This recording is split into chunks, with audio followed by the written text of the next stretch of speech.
Hi, it's Jill Schlesinger, and on this episode of Better Off, we're finding inspiration with author Kristi Hedges. It is so rare that I see anything about listening. And it's a funny thing because listening done well feels a lot like love. It feels like support. It feels like acknowledgement. It feels like caring. It feels like all these things wrapped up in one. And it's actually not that hard to do. We just have to learn how to do it. Welcome to the Better Off podcast, sponsored by Betterment, the largest independent online financial advisor. Now, the pod is really where we provide unconventional and hopefully entertaining insights on your money and your life. And your life part of it is so interesting to me because I think that we get so hyper-focused on our money, we forget about all the other important things that contribute to our financial success. And one of those things is, how do you give and create inspiration, and what is inspirational to you? So we've got a great guest today, Kristi Hedges. She's written a new book called The Inspiration Code: How the Best Leaders Energize People Every Day.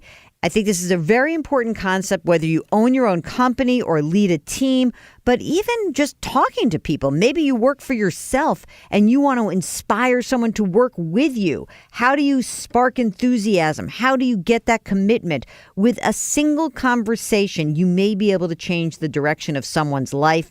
Yes, someone's life. That's according to executive coach and author Kristi Hedges. She joins me today on Better Off. You're listening to Better Off with Jill Schlesinger. Okay, it's time for the interview segment. We've got Kristi Hedges. She is the author of The Inspiration Code: How the Best Leaders Energize People Every Day. Hi, Kristi. Hi, I'm so excited to be here. It's great to have you. Now, we start off the program asking every single guest a single question. You ready? I'm ready. What's the best financial or career decision that you've ever made? Oh, to start my own business. No, wow, that was so That easy was so for easy you. for me, yeah. Was it, in the moment, was it a hard decision, though, when you made that decision? It was. I was 27 years old. How did you just jump into working for yourself? Again, I was so young, but one of the things that I did is I had paid off all my student loans, which was very important for me to be able to do it. I had saved some money. I had a cushion, so that was important. But yeah, it was a big jump off a cliff. And, thank goodness I did it. So I'm going to do your little quick bio for you, okay? Kristi is a leadership coach specializing in executive communications, lots of big-time clients, Fortune 500, government, nonprofits. Oh, I could think of some government people who could use some help in their communication and inspiration. Privately held business. You write for Forbes.com, featured in all these great places: Financial Times, Wall Street Journal, HuffPost, CNBC, BBC, and more. You're also the author of The Power of Presence. So, how do the best leaders energize people every day? Why'd you write this book? Well, like I think a lot of things that we get inspired by, it came a little bit out of left field. And this is really the true story of what happened. I was, I'm a leadership coach. I work with executives and professionals. And I wrote this book called The Power of Presence. And that came out in 2011. And when I wrote that book, I started going out and doing more workshops around the content and talking to large groups and such. And, when you go out and talk to these groups, you hope that they're there anxiously waiting for your wisdom. But in reality, as we know, people are sitting there going sort of, prove something to me, lady, and what do you have to tell me? And so I would try to warm up the audience a little bit, and I wanted to get them kind of talking about, what personal qualities they knew in people that they admired or who had inspired them, and how that linked to presence. That's really what I was going for. So I would ask this question: who inspired you, and what did they do? And what I found was the mood of the room when people would discuss the answer to this question would dramatically shift, and people would light up. And they would get animated, and they would gesture, and their eyes would shine. And they looked like a group of people that could tackle anything when just a couple minutes before they looked like they were barely awake. And then people would talk about these people that inspired them, and they would go on and on and on about these certain qualities. And I started seeing the same qualities come up a lot. And I got really curious about it. So I spent the next 5 years really trying to understand, what do inspiring people actually do that puts that kind of light in others. And what did you find? I mean, because inspiration comes from lots of different people, places, events. What is it that were some of the traits or the elements of inspiration that really resonated with these people? Well, they can come from a lot of things. They're triggers, as the social scientists who study inspiration tell us. There are triggering events or triggering incidents that inspire us. Most of the time, though, those triggering incidents are conversations. And when I looked at, hundreds of conversations over the years with leaders talking about people who've inspired them, it really came down to 4 basic things that people did. And I call this the Inspire Path in the book. And they were present. They were very personal in terms of how they communicated. They were passionate. They showed passion. They aroused passion in other people. And they were very purposeful. So I'm wondering, is there a point in your life or where you are, does that influence whether you're able to be inspired or not? Or do you think that may come during times of tragedy where you're so vulnerable and raw, you'll hear the message? What do you think about those ideas? Well, what the researchers will tell you is that inspiration actually isn't an event. There are a couple things that are sort of colliding and happening at the same time. One is that we are, they call it transcendence. We see something different that we hadn't seen before. So that's kind of this triggering event. And the other one is receptiveness. We're open to it. And that's why, I always talk about the Eckhart Tolle book as an example here, where I read it in my 20s and I thought, what is this guy talking about? And then I read it in my 40s and I thought, this guy's a genius, right? I understand everything. I just wasn't receptive in my 20s. I wasn't there. That's how I feel about Stephen Sondheim. It took me a long time to get there, but I got there big time. Yeah, you get there, but you got to be receptive. And the last one they call an approach motivation, which is that that's that fire in your belly. Like, I'm going to do something about this, right? You can feel it. And so certainly that receptiveness piece has a role. And now here's the thing about inspiration, and I'm very clear about this in the book and it's very clear in the research. You can't force it. Like, you can't go in and say, okay, I'm going to inspire everybody in this room today, before I'm gone. That backfires. What you can do is you can foster inspiration. So that receptiveness piece, you're fostering it, right? You're laying a foundation. People decide for themselves if they're going to be inspired. I love this part. I know it's in the introduction, so I will get to the meat of the book. But I do love the part of the book where you talk and say that half of the people say behavior that had the greatest impact was when the person listened to them. This was the most cited inspirational behavior. Are we bad listeners, especially in corporate America? Oh, we're terrible listeners in corporate America. We're terrible listeners in general. I think we're getting worse as well because we have more distraction than we ever have. And I think that we sort of have deluded ourselves that we can half listen and that does the job.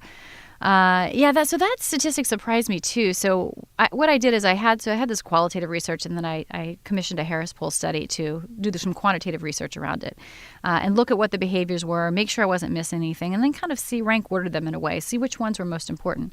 And I really thought, after having spent 20 years in and around the field of communication, that the number one quality surely would be something about the way we express ourselves.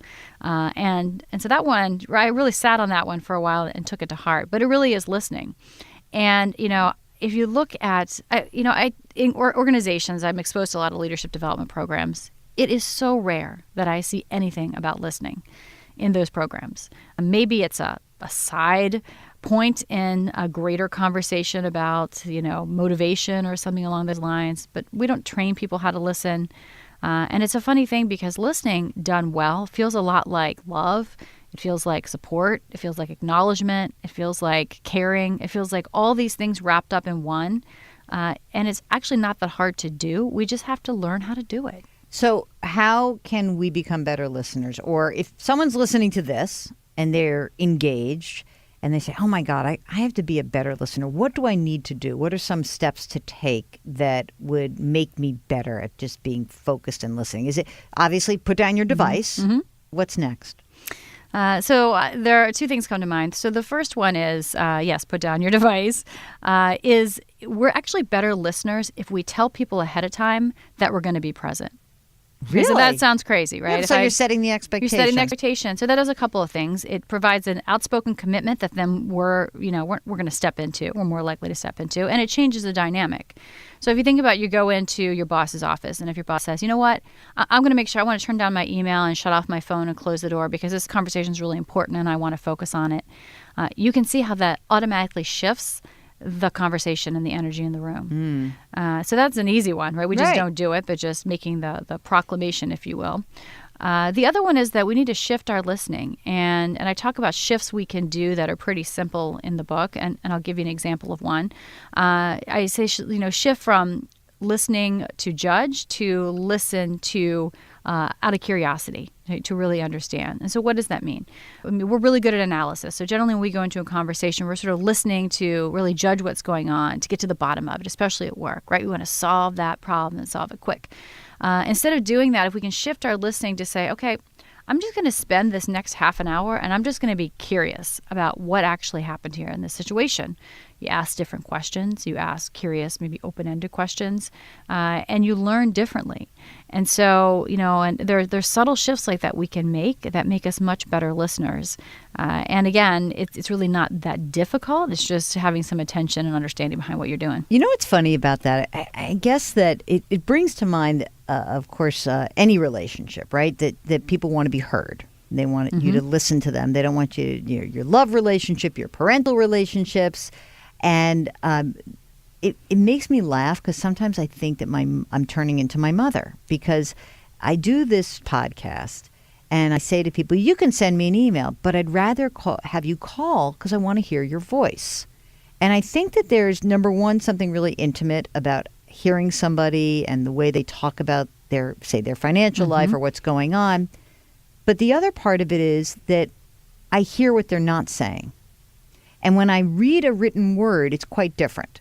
And so I can glean so much more from a conversation, which may actually just recount exactly what they've written. But there's something about the way they tell me that story or what they decide to add or delete in the spot that tells me something around something emotionally behind that. And I wonder if some of that listening, especially in the work environment, is this almost intimate and vulnerable place that you're both in. Like you're both sort of saying, I'm holding this here. It's sacred. And I don't want to get all unga-bunga on you, but like actually that's when you get more out of your employees, when they feel like they're heard. Yeah, well, first of all, we're all becoming our mother. So, right. No shame Thanks, there. Mom. Thank you, Mom. You've done a great job. So when I talk about that, how I help people to understand that, and what I feel like part of my job is distilling some of these really squishy, soft concepts down into action. What can we actually do about this? And so I kind of think about when we have a conversation that there are a couple conversations going on. So there's the outward conversation we're having, which I would call the text of the conversation. And then there's the subtext of the conversation. And that's the thoughts each of us might be having about the conversation. It might be the situational aspects that are unspoken. And those have a lot of weight in a conversation. Generally, we spend time on the text. And we spend time on what we say, and we try to really parse what the other person says, and all kind of work in the text. But what you're talking about is piercing what I'd call the subtext. So if I know that you've been very distracted at work, and I'm asking you kind of what's going on, and you're saying, well, I've been trying really hard, and you're giving me a lot of text. If I never say, I have to tell you, I've been seeing you distracted at work, and I want to mention that because I want to understand it, we're not really going to have a very productive conversation. Right, because that subtext is just sitting there, unaddressed. So, but to get that subtext, you got to listen for it. This is Better Off with Jill Schlesinger. We'll get back to our interview with Kristi Hedges in just a second, but I'm just thinking, I love that line, listen to the subtext, you got to listen. And you know who listens? Our sponsor, Betterment. Betterment, the largest independent online financial advisor, listened to what was going on out in the marketplace. And you know what? They found that people want financial advice, not just asset allocation, but real personalized financial advice. So in addition to providing low, transparent fees, Betterment also has personalized financial advice. It's going to help you with your financial planning needs. So what happens is they take the information that you tell them and they make tailored recommendations. Things like how much money to invest, how much risk to take in your portfolio, the type of investment account you should have. Maybe you need tax efficiency. Everything Betterment does is designed to lower taxes and increase returns. It's kind of cool. And I just think that when you're considering your financial health and your financial stability and your financial future, you need to work with an organization that's listening to you. Better Off listeners can get up to 6 months managed for free. For more information, visit betterment.com/betteroff. Betterment, rethink what your money can do. And now back to our interview with Kristi Hedges. Okay, what if I'm going to give you some what ifs. You're the boss. This has happened to me. So I used to own a company and I had some employees and there are times where it was hard for me to listen for the subtext because maybe I didn't really want to tackle that issue in the moment, but I knew it was there. So would you encourage me as my coach to say, like, get over it, Jill, and deal with it because it's there already? You might as well deal with it. Because sometimes it's like, oh, I know that there's like a bigger issue that looms. And the bigger issue may be like, I need to manage this person out. Or the bigger issue may be that, like, I just can't deal with this. I have 500 million things going on. What do I do if I'm in that conversation? I know what the subtext is, but I actually consciously don't want to deal with it. Is that bad? Or that's just very judgy. But, or should I get over it and deal with it in the moment?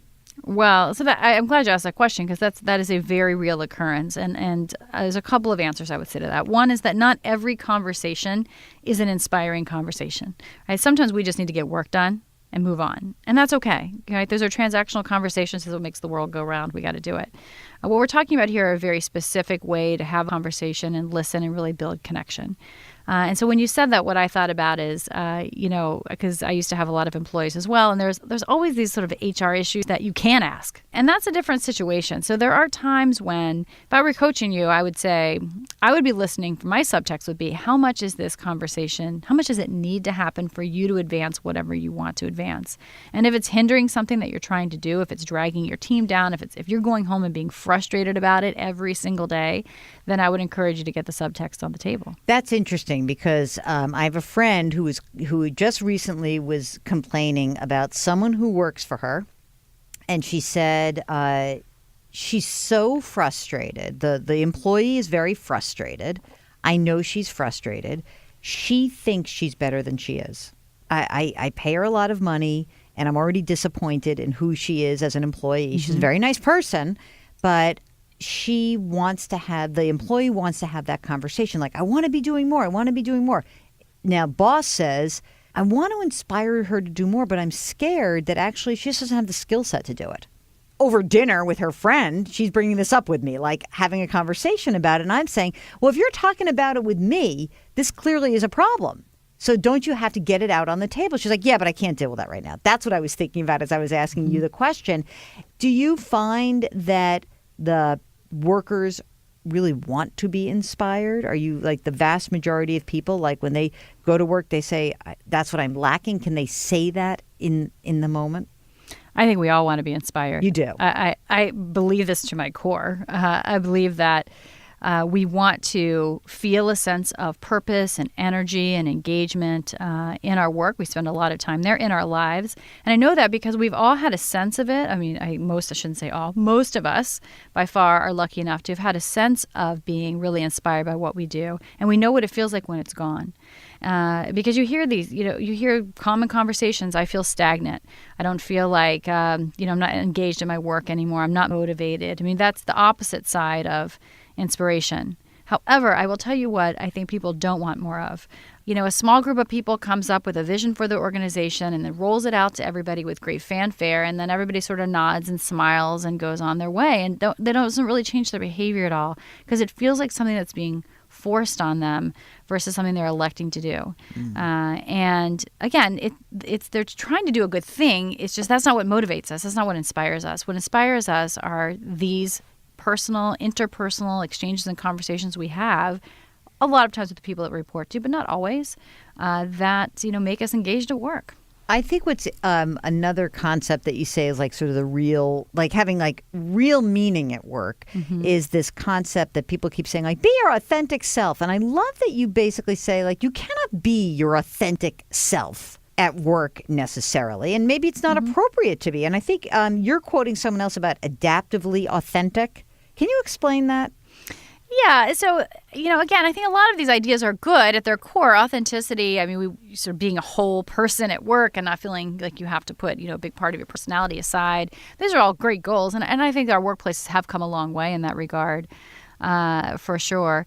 But authenticity isn't, the reason I say it's adaptive is because we have to look at our environment as well and say, how does me being my authentic self match up with the environment that I'm in a way that, furthers me for my goals or what I want to do. And often we adopt new behaviors that after we have them for a while become authentic. And so that's what that idea is. So if I'm somebody who doesn't think I'm very good in meetings, but part of my role is to run meetings very effectively, if I really apply myself and try some new things in a year or so, I'm going to feel pretty authentic about running meetings. And so we have to be open to the fact that what feels uncomfortable for us at one point might feel very authentic at another point. Do you think that the passion of the leader is a double-edged sword sometimes? I'm thinking about sometimes the startup culture where the passion gets you on board. It's amazing. But that passion is also kind of baloney on some level sometimes, and it falls apart. And then, it almost feels like, oh, so what was that passion thing? Is that delusion also? I mean, how does that play out when you think about passion? I worked with a company a while ago where there was a new CEO brought in, and the company had gone through sort of a lot of different changes, and people there were pretty cynical and frustrated and stressed out, and there's a lot of passive-aggressive resistance in the organization. But I didn't meet with the people first. First, I met with the CEO, and he was very passionate and almost ebullient, and I met him, and I left. I was like, this guy's awesome, right? He's going to do anything he wants to do. And then I met with some of the people who reported to him, and their response was, who is this guy? Right? He's so far out there from where we are. He's got a Pollyanna attitude. He's not down to earth. We don't know what's going on with him. His passion was so outpaced from where everybody else was that he'd lost them. And so he needed to come towards the middle, right? And so you can't get too far ahead. You need to be a little bit ahead of people in terms of energetically where you're trying to take them. But if you're too far ahead, people just can't metabolize your energy, if you will. And so I think that happens a lot in startups, right? Everybody starts at that same level. Oh, we're going to take on the world. And then the leader kind of keeps going off into the stratosphere because they're out there talking to people outside of the organization who are just pumping them up, and their passion just blows and blooms. And then you have everybody else back in the office who's dealing with the fact that the servers aren't working and all this kind of stuff. And that starts to look like it's not the same. There's a divide almost in the energy or the passion of the organization. I always think that, especially with these large publicly traded companies, it is always confounding to me the way that they say, oh, I have a fiduciary responsibility to my shareholders. It's like they put their shareholders ahead of their employees. And I've always had a hard time with that. I don't know why. I mean, I get it that the shareholders are important, but I remember years ago I did a piece and I interviewed the CEO of the Container Store. And it was so striking to me because he had this culture from the company. The staff loved working there. They were like the most incredible cheerleaders, the raving fans of their own organization. And he was very blunt. He said, look, I'm an outlier for a publicly traded company. To me, the number one most important constituency, that's my employees. Number two is my customers. And number three is my shareholder. And I believe that's the right order. And he said, and I believe that's the right order because if my people are happy, they treat my customers well, my customers are happy, the customers keep shopping here, then they fulfill the promise to the shareholders. And yet many organizations, it's the other way around. Shareholders, customers, employees. Has that been a shift that you've seen out there? And also I'm wondering if that has changed, because I feel like we used to be much more employee-centric as in the workplace. Yeah, well, so I think we've seen a couple shifts. We've seen that the employee to shareholder shift, and now I think you've seen another trend where organizations are trying to recapture that a little bit. Some just do it by words, but we have to. When you said that about shareholders or employees, I think what people miss is that it's a loop. There isn't one or the other. It's all part of the same dynamic. If you're good to these audiences, then they're going to be good to your shareholders. Kristi Hedges, the inspiration code is the book. Okay, before we let you go, Kristi, we've got a final question. Beginning of the show, we asked you your best career or money decision. Now we get to let you bare your bones. Mm-hmm. What was the worst financial, money, or career decision that you made? I would say that I should have been more patient in my earliest job. So I mentioned earlier that I had gone on my own fairly early in my career. But I can remember in my first 2 jobs being just incredibly impatient. And now looking back, what I should have done has had a little patience, selected some mentors in the organization that I could find to help me grow, and just kept on networking like crazy. Kristi Hedges, she's the author of The Inspiration Code, How the Best Leaders Energize People Every Day. Go out and buy the book. Buy it for your boss. Buy it for yourself. Buy it for your coworkers. You're listening to Better Off with Jill Schlesinger. Okay, it's time for the listener question of the week. Remember, you've got 2 chances to get on the air with us every single week. On Tuesdays, we do the Better Off bonus call of the week, and then the longer show on Thursdays. Today, we've got Anthony, who's on the line from Arizona. Hi, Anthony. Welcome to Better Off. What can we do for you? Hi, Jill. It's great speaking with you. I love your show. Thank you. My question has to do with my brokerage account and the proper allocation of investments within it if I want to use it for early retirement. Currently, I have retirement assets, 401k, and a cash balance pension fund. But I've been thinking about retiring early and needing to access some money, before 59 and a half. So I want to make sure that what I'm putting into my brokerage account is allocated properly. Okay. Tell me, first of all, how old are you? I'm currently 48. Great. Married, partnered? Single, no kids. It's just me. Okay. How much money do you have saved already in retirement funds? About? Between my 401k, the pension, and the brokerage account, it's around, I think, $990,000. I'm going to call it $1 million just because I can. All right? I'm going to err on the side of that. Okay. And how much money is in the brokerage account? Okay, so most of the money is unfortunately in the other 2 accounts, but in the brokerage account right now, there's approximately $60,000. Okay. And so when you say retire early, what does that mean to you? How do you think about that? Well, that's a good question. I'm not entirely sure. It doesn't necessarily mean, quit work altogether and, either do nothing or do something that's not work-related. But it probably means maybe working part-time or even working seasonally. And right now, how much money do you need to support the life you want to live? Well, right now, I probably need around, I would say, $2,500 to $2,750 a month for supporting my current lifestyle. And do you think that that's going to be consistent going forward? I mean, let's make it $3,000 a month just for the heck of it. Do you anticipate that's going to be kind of where you are going forward? I think in retirement, it may need to be a little bit more to cover insurance. Mm-hmm. So maybe $4,000 once I actually get to the point where I want to retire.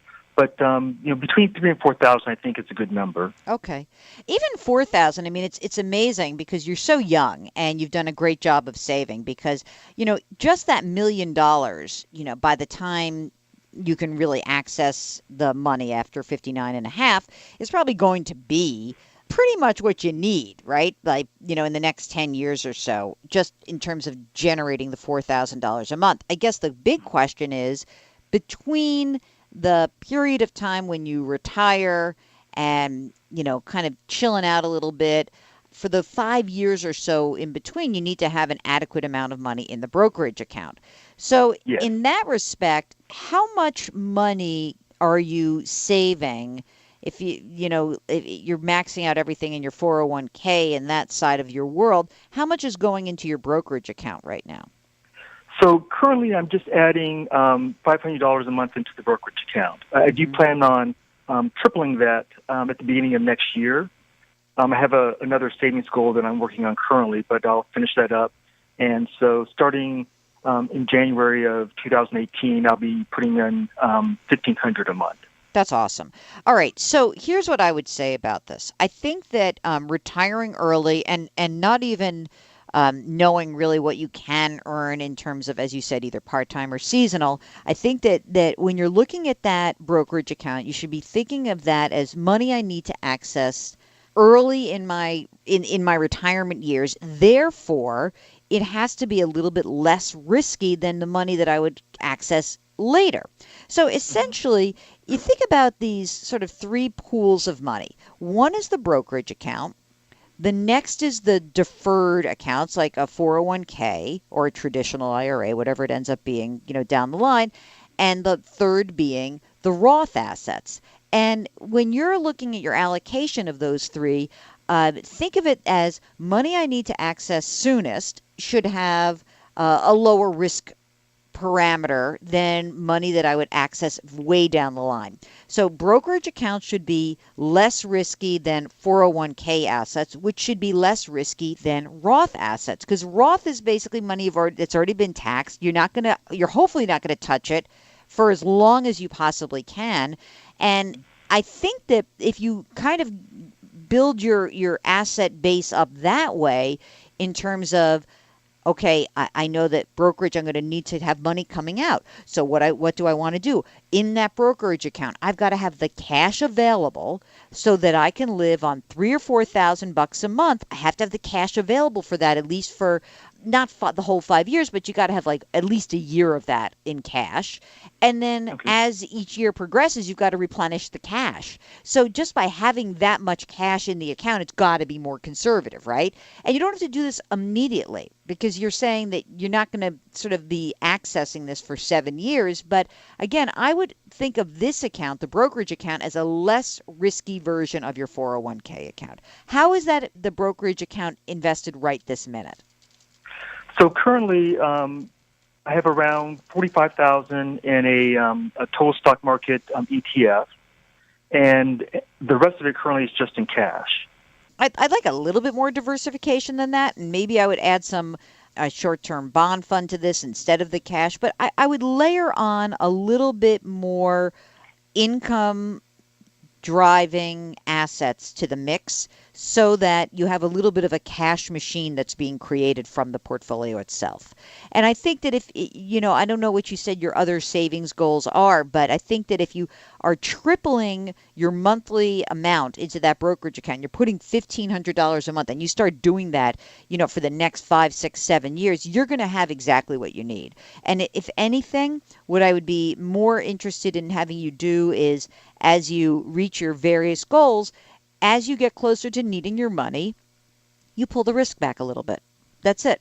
And otherwise, it sounds like you're in terrific shape. I mean, I really am very impressed by, I don't know how much money you make, but you're saving a lot of money, and it's great news. How much do you earn right now?